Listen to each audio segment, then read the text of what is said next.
Praise the Lord. Welcome to Daughter of Jesus channel. ஆவிக்குரிய வாழ்க்கையில பலப்படவும் லைஃப்ல வர ஸ்ட்ரகிள்ஸ் மேற்கொள்ளவும் ஒரு சில டிப்ஸ் இந்த சேனல்ல போட்டுட்டு இருக்கோம். இந்த வீடியோஸ் மூலமா ஆண்டவர் உங்களோட இடைப்பட்டார்னா மறக்காம நம்ம சேனலை சப்ஸ்கிரைப் பண்ணுங்க. தேவனுக்கே மகிமை உண்டாவதாக. இயேசு கிறிஸ்துவின் நாமத்தினாலே பிதாவாகிய தேவனுக்கு ஸ்தோத்திரம். இன்னைக்கு நம்ம பார்க்க போற வசனம் ஏசாயா 43வது அதிகாரம் 18வது 19வது வசனம். முந்தினவைகளை நினைக்க வேண்டாம், பூர்வமானவைகளை சிந்திக்க வேண்டாம். இதோ நான் புதிய காரியத்தை செய்கிறேன், இப்பொழுதே அது தோன்றும். நீங்கள் அதை அறியீர்களா? நான் வனாந்திரத்திலே வழியையும் அவாந்திர வெளியிலே ஆறுகளையும் உண்டாக்குவேன். நம்ம ரட்சிக்கப்பட்டு ஆண்டவருக்குள்ள வந்ததுக்கு அப்புறம் நம்ம புதிய சிருஷ்டியாக்கப்படுறோம். பூர்வமானவைகள் எதையை பத்தியும் அடுத்து சிந்திக்க தேவையில்ல. ஆண்டவர் நம்மளுடைய பாவங்களை எல்லாத்தையும் மன்னிச்சிட்டாரு. இன்னைக்கு என்னோட மேரேஜ் டெஸ்டிமோனியில அடுத்த பார்க்க போறோம்.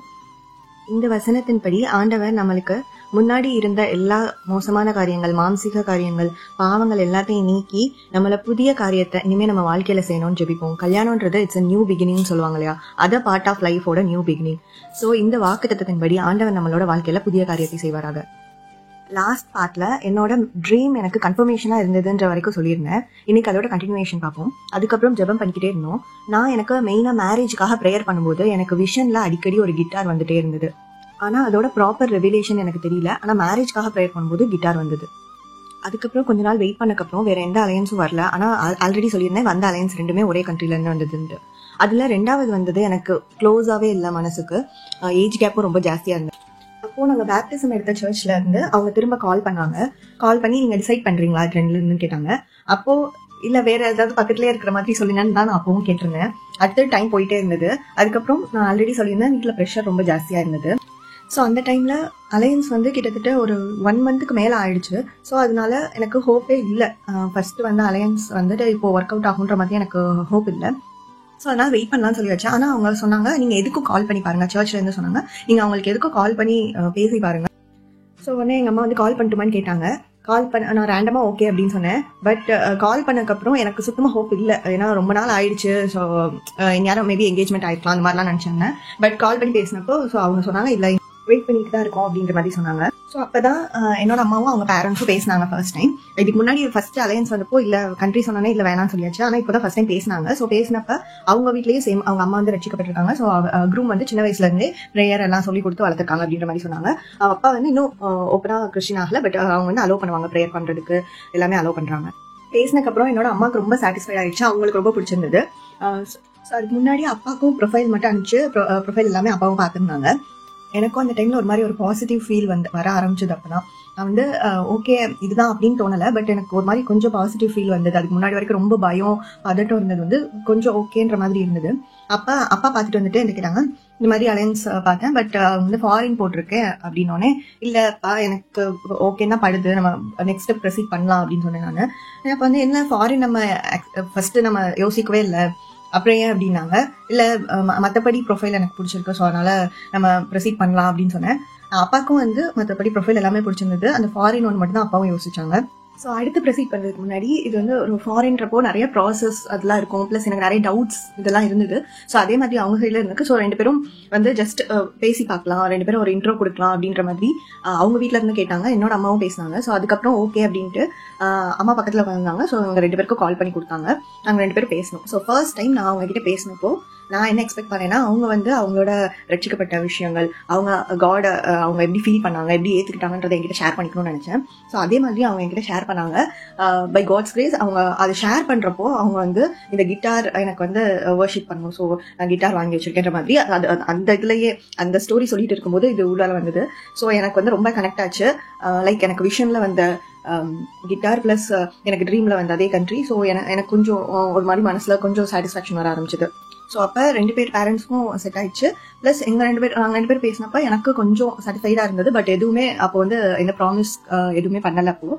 ஸோ இந்த மாதிரி போயிட்டு இருந்தது. எனக்கு இந்த சைடு ப்ராஜெக்ட் போயிட்டு இருக்கு, ஃபைனல் இயர் ப்ராஜெக்ட். ஸோ அதுக்கு பயங்கரமா கான்சென்ட்ரேட் பண்ணி, ஏன்னா ஆன்லைன்ல இருந்தே ப்ராஜெக்ட் பண்றது இன்னும் கொஞ்சம் கஷ்டமா இருந்தது. கரெக்டா டெய்லி அப்ரைசல் கொடுக்கணும், நம்ம சாம்பிள் கலெக்ட் பண்றதுல இருந்து எல்லாமே கொஞ்சம் கஷ்டமா தான் இருந்தது. ஸோ என்னோட மேஜர் கான்சென்ட்ரேஷன் அதுல தான் இருந்தது. இது ஒரு சைட்ல தான் இது போயிட்டு இருந்தனால எனக்கு அது வந்து நான் இப்போ வந்து அது ஒரு பாசிட்டிவா பார்க்குறேன். பட் நான் டோட்டலா என் மைண்ட் ஃபுல்லா அதுலயே இருந்தேன்னா இன்னும் நான் ஸ்ட்ரெஸ் ஆயிருப்பேன், இன்னும் கன்ஃபியூஸ்டா இருப்பேன். ஸோ அன்னைக்கு ஈவினிங் அகைன் அப்பா வந்து கேட்டாங்க, என்ன ப்ரொசீட் பண்ணலாமான்ட்டு நான் வந்து எனக்கு ஓகே எனக்கு சாட்டிஸ்ஃபைடாக தான் தோணுதுன்ற மாதிரி சொன்னேன். ஸோ அதுக்கப்புறமாட்டி தான் ஒரு பெரிய ப்ராப்ளம் வந்தது. அது என்னன்னா எல்லாம் முடிஞ்சுன்னு நினச்சா அப்போ தான் பெரிய பிரச்சனையே ஸ்டார்ட் ஆச்சு. அப்போ தான் வந்து அவங்க க்ரூம் சைட்லேருந்து ஜாதகம் அப்படின்ற ஒரு விஷயத்த எங்கள் அப்பா கேட்டாங்க. ஸோ அவங்க வீட்டிலேருந்து அனுப்பிச்சி விட்டாங்க. அடுத்து என்னோட ஜாதகம் வச்சு அப்பா போய் பார்த்துட்டு வந்திருக்காங்க. வந்ததுக்கப்புறம் அவங்க வந்து இது செட்டே ஆகாது, கண்டிப்பாக பண்ணக்கூடாது மேரேஜ், அதாவது ஹஸ்பண்ட் அண்ட் ஒய்ஃப் ரிலேஷன்ஷிப்க்கு இதுவும் செட் ஆகாது அப்படின்ற மாதிரி சொல்லிட்டாங்க. மெயினாக குழந்தை பிறக்கிறதுல ப்ராப்ளம் வரும், ரிலேஷன்ஷிப் சரியா இருக்காது, மெயினாக ஹஸ்பண்ட் அண்ட் ஒய்ஃப்க்கு இருக்க வேண்டிய எந்த அந்த மேட்சிங்கும் இங்கே இல்லை அப்படின்ற மாதிரி ஏதோ சொல்லியிருக்காங்க. அப்போதான் கொஞ்சம் சரி ஓகேன்ற மாதிரி போயிட்டு இருக்க போது திரும்ப ப்ராப்ளம் ஸ்டார்ட் ஆயிடுச்சு. ஸோ இந்த டைம்ல நார்மலாக என்ன தோணும், ஒரு சைடு இருந்து பார்த்தா சரி இதெல்லாம் நம்பக்கூடாது, இது வந்து கடவுளோட பார்வையில இது தப்பான விஷயம் அப்படிங்கிறது ஒரு பக்கம் வருது. இன்னொரு சைடு வந்து ஏன் இவ்வளோ தடைகள் வருது, ஒருவேளை ஆண்டவருக்கு பிரியமில்லாதனாலதான் இவ்வளோ தடைகள் வருதான்னு ஒரு சைடு போகுது. அப்போ நான் எப்படியோ தைரியத்தை வர வச்சுட்டு அப்பா கிட்ட எனக்கு இது மேல நம்பிக்கை இல்லை அப்படின்னு சொல்லிட்டேன். ஸோ அப்போ வந்து அவங்களோட நம்பிக்கையும் அவங்களால விட முடியல. ஸோ அந்த டைம்ல அவங்க யோசிச்சு அவங்களோட ஃப்ரெண்ட் கிட்ட கேட்டு இன்னொன்னு அடிஷ்னல் ஒரு இது மாதிரி இன்னொருத்தவங்ககிட்ட போய் பார்க்கலாம், அப்போ வந்து நீயும் என் கூட வரணும் அப்படின்னு சொல்லிட்டாங்க. நான் எக்ஸ்பெக்டே பண்ணல. பட் இல்லை நான் வரல அப்படின்னு சொல்லி பார்த்தேன். பட் நான் வந்து அந்த டைம்ல ஒரு கம்பல்ஷன் வச்சுட்டாங்க, நீ கண்டிப்பா வரணும். அவங்க வந்து என்ன நினைச்சிட்டாங்க, நான் அவங்க சொல்றது நம்பலையோ அந்த மாதிரி நினைக்க ஆரம்பிச்சிட்டாங்கன்னு நினைக்கிறேன். ஸோ நீயும் கண்டிப்பா வரணும்னு சொல்லி என்னையும் வற்புறுத்தி கூப்பிட்டு போனாங்க. அண்ணனுக்கு பிரியமில்லாதான் மனசு ரொம்ப கஷ்டமா இருந்தது. நான் ப்ரேயர் பண்ணேன், கேட்டேன், இல்லை கண்டிப்பாக வரணும்னு சொன்னனால சரின்னு சொல்லிட்டு நானும் போனேன். அங்கே போனதுலேருந்து மனசுக்குள்ளே ஃபுல்லாக ஏசண்டத்தம் சொல்லிகிட்டே இருந்தேன். அங்கே பார்த்தீங்கன்னா ரொம்ப பேர் இருந்தாங்க, ரொம்ப கூட்டமாக இருந்தது. அதுக்கப்புறம் என்னோட இதை கொடுத்தாங்க, போயிட்டு வெயிட் பண்ணோம். கிட்டத்தட்ட ஹாஃப் அன் ஹவர் கிட்ட வெயிட் பண்ணிப்போம். வெயிட் பண்ணிட்டு எடுத்து போனதுக்கப்புறம் என்னோட வாங்கிட்டேன். அவங்க வந்து லைக் என்கிட்ட வந்து என்னை பார்க்கவே இல்லை. ஃப்ரம் பிகினிங்ல இருந்து எண்ட் வரைக்கும் ஏன் தெரியல இப்போ வரைக்கும் அவங்க என்னை வந்து பார்க்கவே இல்லை. ஃபுல்லாக எங்கள் அப்பாவை பார்த்து மட்டும்தான் பேசினாங்க. அண்ட் அவங்க பேசினதுல ஒரு பாசிட்டிவான விஷயம் கூட சொல்லு.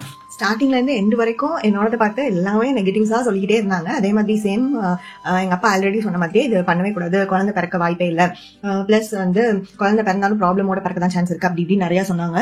எனக்கு மனசு வந்து ரொம்ப கஷ்டமாயிடுச்சு. நம்ம என்னதான் இருந்தாலும் நம்ம மூஞ்சி முன்னாடியே ஒருத்தவங்க உங்களோட லைஃப் இப்படி இருக்க போகுது இப்படி இருக்க போகுதுன்னு அவங்க சொல்லும் போது இட் வாஸ் வெரி ஹர்ட்ஃபுல்.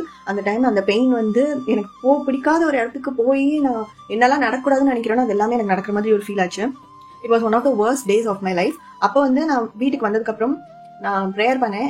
அவங்க சொன்ன ஒரு வார்த்தை கூட நிஜமாக கூடாது, நீங்க மெய்யான தேவன், நீங்க வந்து குறி சொல்லுகிறவர்களோட குறிய அபத்தமாக்குகிற தேவன், நீங்க வந்து மெய்யான தேவன், எல்லாத்தையும் படிச்சது நீங்க தான். இவங்க வந்து ஒரு சிருஷ்டிப்பை வச்சுதான், அதாவது யூனிவர்ஸ்ன்ற ஒரு விஷயத்த வச்சுதான் இதை வந்து அவங்க கிரியேட் பண்றாங்க. என்னை பொறுத்த வரைக்கும் அவங்க படிச்சு இது வந்து ஒரு டிகிரி மாதிரி படிச்சுதான் இது பண்றாங்க. ஸோ அவங்க படிச்சதை வச்சு அவங்க சொல்றாங்க வாட் எவர், பட் இது எல்லாத்தையும் கிரியேட் பண்ணது நீங்க. So you are the most high, you are the almighty God, you can do anything, you can change any reports even அப்படின்னு சொல்லிட்டு நான் ப்ரேயர் பண்ணேன். பட் அப்பா God very confirm that it's not good thing அப்படின்ற மாதிரி அவங்க feel பண்ண ஆரம்பிச்சிட்டாங்க. அவங்க வந்து இது அவங்களுக்கு ஃபார்ச்சுனா இல்லை அப்படின்ட்டு நினைச்சிட்டு இருந்தாங்க. என்கிட்ட வந்து நோ இது பண்ணவே கூடாது அப்படின்ற விஷயத்த சொல்லல, பட் இதெல்லாம் இருக்கு, நான் இதை பிலீவ் பண்றேன்ற மாதிரி சொல்லியிருந்தாங்க போது. ஸோ இந்த மாதிரியான சிச்சுவேஷன் தான் மேக்ஸிமம் மேரேஜஸ்லாம் இருக்கு. அதுவும் இந்த மாதிரி ரொம்ப ரெஸ்ட்ரிக்ஷன்ஸோட மேரேஜ் விஷயம் பேசும்போது இந்த மாதிரி நிறைய ப்ராப்ளம்ஸ் வருது. ஸோ அந்த டைம்ல மறுபடியும் எனக்கு வந்து சொல்லப்போனால் நிறைய டைம் எனக்கு ஃபீவர் வந்தது, உடம்பு சரியில்லாமல் போச்சு. இந்த சைடு ப்ராஜெக்ட் ப்ரெஷர் ஒரு பக்கம், இன்னொரு பக்கம் வந்து இந்த மேரேஜ் ப்ரெஷர், இதையும் தாண்டி வெளியே போக முடியாத lockdown situation. So prayer message அதை தவிர பெரிய ஒரு ரிலீஃபே இல்லை அந்த டைம்ல. அந்த மாதிரி ஒரு சிச்சுவேஷன் ஆயிடுச்சு. அதுக்கப்புறம் என்ன நடந்ததுன்றத அடுத்த பார்ட்ல சொல்றேன். End of the day it's our life. அந்த பிரைடும் க்ரூமும் தான் டிசைட் பண்ணும் who I have to choose அப்படின்றத. மற்ற எல்லாருமே வந்துட்டு வெளியே இருந்து சொல்லி நம்மளுக்கு மேரேஜ் பண்ணி வைக்கிற டே வரைக்கும் தான் நம்ம கூட வருவாங்களே தவிர அதுக்கு அடுத்து போற ஒவ்வொரு பார்ட் ஆஃப் லைஃப்லையும் ஒவ்வொரு செக்ஷன்லையும் நம்ம மட்டும்தான் கிராஸ் ஓவர் பண்ணி போறோம். ஸோ ஆண்டவர் வந்து நம்ம கிட்ட தான் பேசணும். நம்மளோட ரிலேஷன்ஷிப் காட் சென்டர்டா இருக்குன்னா நம்ம ரிலேஷனுக்குள்ள ஆண்டவரை மட்டும் நம்ம சேர்த்து ஆண்டவர் ஏன் கிட்ட பேசுங்க. அதே மாதிரி சேம் வே நீங்க இப்ப ஒரு பையனா இருந்தீங்கன்னா அந்த பொண்ணு கிட்ட பேசுங்க, நீங்க பொண்ணா இருந்தீங்கன்னா அந்த பையன் கிட்ட பேசுங்க. ஸ்பெசிஃபிக்கா உங்க ரெண்டு பேர் கூட ஆண்டவர் பேசுறதுதான் இதுக்கு வந்து ஒரு கரெக்டான பாத்தாவும் தெளிவான புத்தி உங்க தெளிஞ்ச பாதையாவும் இருக்கும். பிகாஸ் ஆண்டவர் வந்து நம்மளுக்கு கன்ஃபியூஸ்டான ஒரு ஆவியை கொடுக்காம ஆண்டவர் வந்து தெளிந்த புத்தியை கொடுத்துருக்காரு நம்மளுக்கு. ஸோ தெளிவா நேர்வழியா நடத்துகிற தேவன். அதனால கோணலா உங்களுக்கு தெரியுது இல்ல கன்ஃபியூஸ்டா இருக்குன்னா அந்த டைம்ல கொஞ்சம் வெயிட் பண்ணுங்க. டக்குன்னு எந்த டெசிஷனும் எடுக்க வேண்டாம். முக்கியமா நம்ம கன்ஃபியூஸ்டா இருக்கும் போது இல்ல எமோஷனலா இருக்கும் போது எந்த டெசிஷன் எடுத்தாலும் அது மேக்ஸிமம் தப்பா முடியறதுக்கு தான் சான்ஸ் இருக்கு. ஸோ கன்ஃபியூஸ்டா இருந்தா இன்னும் கொஞ்சம் டைம் கொடுத்து இன்னும் கொஞ்சம் வெயிட் பண்ணி பொறுமையா டிசைட் பண்றதுதான் நல்லது. இப்ப நம்ம பார்த்த வசனத்தின்படி ஆண்டவர் வனாந்திரத்துல வழியையும் அவாந்திர வெளியில ஆறுகளையும் உண்டாக்குகிற தேவன். சோ வனாந்திரம் மாதிரி சுத்தி எது பாதனே தெரியாத மாதிரி நம்மளுக்கு இருக்கலாம். ஆனா இதுவே வழி, இதுல நடவுங்கள்ல ஒரு சத்தம் கேட்கணும்னா நம்ம ஆண்டவர் கூட இருக்கும்போது நிச்சயமா ஆண்டவர் நம்மள வழி நடத்துவாரு. சோ கன்ஃபியூஸ்டா ரொம்ப ஸ்ட்ரெஸ்ஸா இருந்ததுன்னா ஆண்டவரோட சமூகத்துல வந்துருங்க. ஆண்டவரோட சமூகத்துல சமாதானம் உண்டு, நித்திய பேரின்பம் உண்டு. ஆண்டவர் கொடுக்கிற சமாதானத்தினால மட்டும்தான் நம்ம ப்ராப்பரான டிசிஷன் எடுக்க முடியும். எல்லாத்துக்கும் மேல கர்த்தருடைய ஆசீர்வதிக்கும் கரம், கர்த்தருடைய வழி நடத்தும் கரம் நம்மளுக்கு வந்து கண்டிப்பா நம்மளை கரம் பிடிச்சி வழி நடத்துவாரு. ஆண்டவர் கிட்ட முழுசா ஒப்பு கொடுங்க, ஆண்டவர் வழி நடத்துவாரு. என்னோட லைஃப்ல அதுக்கப்புறம் என்ன நடந்ததுன்றத நான் அடுத்த வீடியோல சொல்றேன். கர்த்தருடைய சித்தமான இந்த வீடியோ உங்களுக்கு யூஸ்ஃபுல்லா இருக்கும்னு நினைக்கிறேன். கர்த்தருடைய நாம மாத்திரம் மகிமைப்படுவதாக. கர்த்தர் நம்மை நினைத்திருக்கிறார், அவர் ஆசீர்வதிப்பார். God bless you all.